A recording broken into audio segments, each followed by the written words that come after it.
Assalamualaikum warahmatullahi wabarakatuh. Apa kabar? Jumpa lagi dengan akunya Toko Toha. Semoga teman-teman semua sehat selalu ya.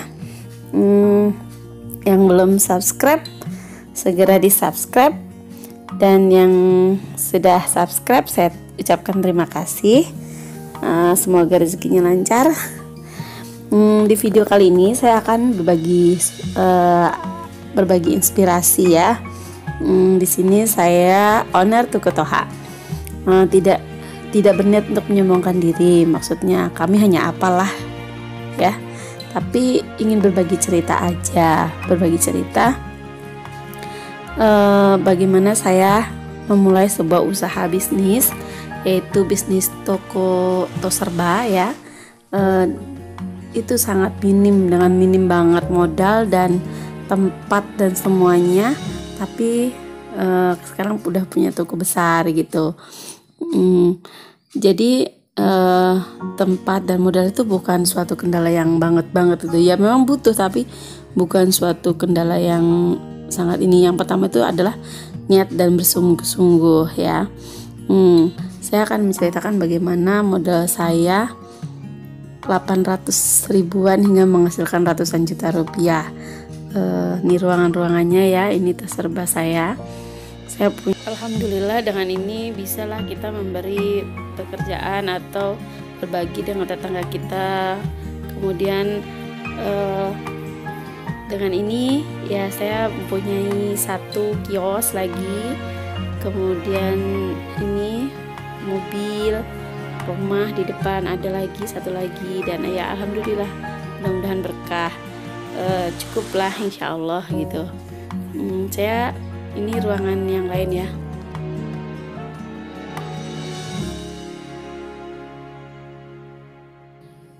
Nggak ada uang untuk modal usaha, jadi kita mulai dengan jual cincin nikah. Nah itu dapat duit 800 ribu. Duit 800 ribu itu untuk beli saldo. Jadi kita jualan konter tapi nggak ada barang-barang konternya, baru papan aja tulisan jual pulsa yang misalnya 10.000 12 gitu, zaman dulu kayak gitu. Baru bisa kita berkembang nambah-nambah ke lain-lainnya, kayak voucher dikit. Kayak zaman dulu pertama voucher apa ya, adanya Tri kayaknya ya.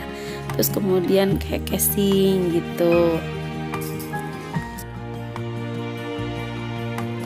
Sambil lihat ruangan-ruangan yang lain ya teman-teman ya, kita sambil jalan ya ke sana ya. Nah tahun 2008 sampai 2010 itu saya masih tinggal di rumah mertua saya. Makin lama semakin berkembang, dan awal banget nih ya, nggak punya apa-apa dikasih sama pokoknya guru pokoknya orang yang baik banget tuh, ngasih etalase ini nih. Nah ini nih etalase ini tebalnya 5 mili, dan ini sejarah banget. Sampai sekarang aku masih gunain etalase ini karena memang mengingat beliau baik banget waktu itu ya. Jadi etalase ini buat naro casing-casing HP gitu, buat naro casan kayak gitu. Jadi awal banget itu. Nah ini kalau pagi nih didorong keluar. Jadi saya tinggalnya masih di rumah ibu mertua saya. Jadi kalau pagi itu jualannya ya dikeluarin tuh etalasenya. Nah nanti kalau malam masukin. Jadi ketika 2010 kami pindah ke sini, dibikinin rumah, masih bata merah lah. Nah terus satu ruangan ini, nah ini saya jualan sembako, modalnya cuma 200 ribu nih sembakonya. Ya masih tetap lah tempatnya sama tuh kayak gini. Ya segini nih lah sembako, enggak banyak kayak di atas itu, enggak. Cuma dikit bener lah, bawah doang 200 ribu. Nah awalnya dari situ jualan sembako modal 200 ribu. Tadi kan 800 ribu buat pulsa. Nah baru bisa menambah-nambah gitu. Dan sekarang nih ruangannya seperti ini. Alhamdulillah ya kan, nih berkah barokallah. Bisa dapatlah 3 toko.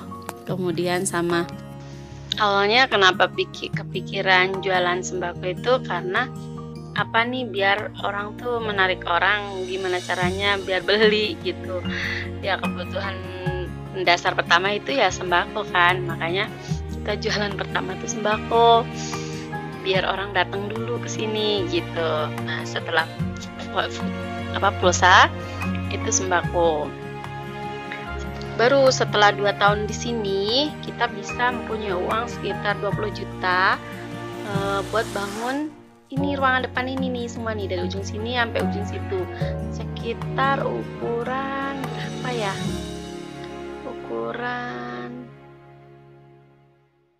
4x7 ya, 4x7, sekitar 4x7 ruangan ini, dari ujung sampai ujung. Jadi usaha pertama dagang itu bikin dapur dulu, kemudian ruangan kedua baru bikin ini teras ruangan toko ini depan. Nah ini ya rumah dalam masih berantakan, masih belum masih bata merah dalam, tapi yang penting depan dulu ini buat usaha ya. Jadi uangnya buat usaha dulu, sini buat isi modal sama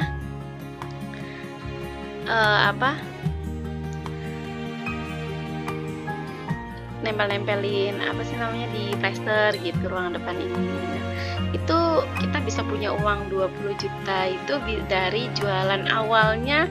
Nanti saya akan ceritakan bagaimana bisa punya uang 20 juta buat bangun depan itu. Saya akan ceritakan ya, ikutin terus ya, stay tune. Jadi belanja itu ini awal itu jualannya sendal. Nah sendal itu sendal hak tinggi itu jualnya tuh cuma 35.000, murah banget. Itu beli satu pak, namanya pemain awal ya, kita beli satu pak doang.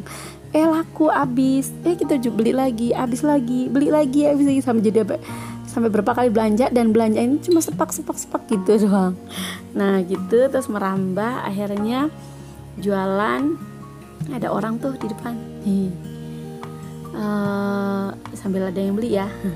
Terus merambah ke jualan kayak bingkai, kado-kadoan gitu. Bingkai pun belinya 3 biji 5R, enggak 1 dus, enggak 5 biji 3 biji gitu, 12R kayak gitu. Nah terus merambah ke kaos dalam anak-anak. Nah jadi pokoknya ada jam 3 biji. Pokoknya jualannya lucu deh, jualannya yang apa orang nanya itu yang dibeliin, orang nanya apa dibeliin gitu. Jadi nggak berdasarkan kita ide ini enggak, tapi kan orang nanya baru cariin kayak gitu. Jadi sisanya ada stok. Awal itu mulai berani jualan baju. Nah mulainya itu dari kuku. Pas mau lebaran kita jualan apa ya, kaos, kuku, ada kayak kalau nggak salah gamis 2 biji gitu, ada kayak gitu. Nah alhamdulillah tuh peminatnya tuh banyak ya, jualan kuku itu banyak yang respon gitu. Di warung sana ada jualan kuku warung loh. Kita tuh cuma modal kayak rantai itu kita gantung, udah terus hangernya kita gantung-gantung di rantai-rantai itu gitu, kayak gitu di tengah-tengah warung. Pokoknya satu ruangan cuma punya ukuran 3x3 yang tadi itu, yang ruang sembako itu, pinggirannya sembako, bagian depan etalase itu yang kataku kayak apa sih, kayak bingkai dan sebagainya, kaos dalam. Terus bagian tengah itu buat gantung, rantai-rantai itu buat kuku, kaos, sama kayaknya gamis 2 biji deh, inget gitu. Nah itu alhamdulillah itu berkah banget itu. Akhirnya bisa ngebangun ruangan depan itu tadi, ruangan 4x7 depan tadi itu. Terus bisa pasang rolling door. Bersyukur banget deh yang di otak kita itu tadinya itu gak berpikir seperti mau punya tuh seperti sekarang ini. Cuma berpikir yang penting kita besok bisa makan, ketika ada kebutuhan susu dan sebagainya itu tercukupi, itu aja, nggak muluk-muluk. Bisa alhamdulillah sampai sekarang punya toko besar, kemudian punya rumah 2, kemudian punya kendaraan, punya ini gitu. Yang awalnya pun karyawan tuh baru 1, terus nambah jadi 2, terus nambah jadi 4, terus nambah jadi 5, seperti itu ya, bertahap memang. Dan dari awal itu saya nggak sama sekali kena bank atau kepincut, namanya minjem bank. Bener-bener yang uang lebihnya itu keuntungan beliin barang, lebihnya beliin barang. Jadi awal-awal dagang itu semua orang minta apa kita cariin. Nah nanti kita kan beli kan grosiran ya 3, 6 gitu kan, nanti laku diambil orang 1, lebihannya 5, ya itulah stok kita. Nah kayak gitu, jadi kita cuma miliki di stok. Kita sama sekali nggak punya namanya uang simpanan, ya nggak ada ya uang simpanan gitu kan, yang nggak ada ya stok barang inilah gitu, seperti ini gitu. apalagi ya. Kalau bagi yang ingin tahu kelanjutan ceritanya bagaimana, subscribe ya teman-teman ya, subscribe akun ini, kemudian klik loncengnya biar tahu kalau ada pemberitahuan dari kami. Jadi tahu nanti ceritanya bagaimana kelanjutannya ya, bagaimana awal-awalnya, terus rintangannya apa aja gitu, seperti itu. Bisa punya toko segede ini dan berapa kali punya karyawan yang harus gonta-ganti. Karyawannya 5 tapi gonta-ganti, maksudnya generasinya ganti lagi, generasinya ganti gitu. Pokoknya banyak deh cerita-cerita selanjutnya. Subscribe ya teman-teman ya, like dan komen yang baik ya. Misalnya apa, pertanyaan apa yang nanti bisa jadi bahan vlog saya ya. Terima kasih teman-teman, thank you for watching. Assalamualaikum warahmatullahi wabarakatuh.